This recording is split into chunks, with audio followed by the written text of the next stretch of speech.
आणि म्हणून 93 साली ज्यावेळेला हा प्रश्न माझ्या मनात उद्भवला होता की मी मुंबईच्या वकिलांशी इंग्रजीमध्ये चांगलं बोलू शकेल की नाही, मी त्यांच्याशी समर्थपणे तोंड देऊ शकेल की नाही, माझी कुठेतरी टवाळकी तर होणार नाही की हा ग्रामीण भागातला आलेला मुलगा आहे.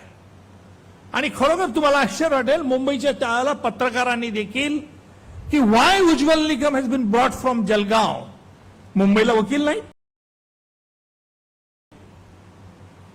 ज्यावेळेला मुंबईचे त्यावेळेचे तत्कालीन पोलीस आयुक्त सामरा यांना हा प्रश्न पत्रकारांनी विचारला की तुम्हाला मुंबई जळगावहून वकील का आयात करावा लागला, मुंबईला काय वकील नाही.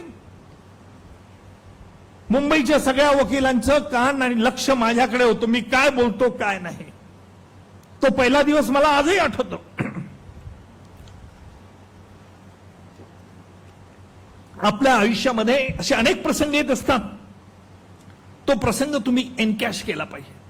आणि त्या दिवस मला असा आठवतो की ज्याला मला मुंबईच्या बॉम्बस्फोट खटल्यामध्ये मी आरोपपत्र दाखल केलं, मी तुम्हाला ही उदाहरणं मुद्दा म्हणून का देतो, ही उदाहरणं देताना मी तुमची मानसिकता वाढवतो आहे.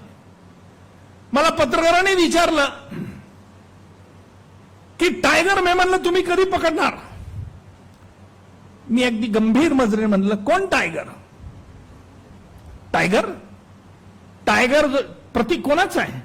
टायगर हे त्या शूर प्राण्याचं प्रतीक आहे, त्या जंगलातला तोच वाघ त्याचं प्रतीक आहे. तुम्ही ज्याला टायगर मेमन म्हणून म्हणतात, तो टायगर नाही तर तो बिळात लपलेला अस्लम बाई आहे, अस्लम मेमन आहे. अशा रीतीने केल्यानं पत्रकारांना नवल वाटलं.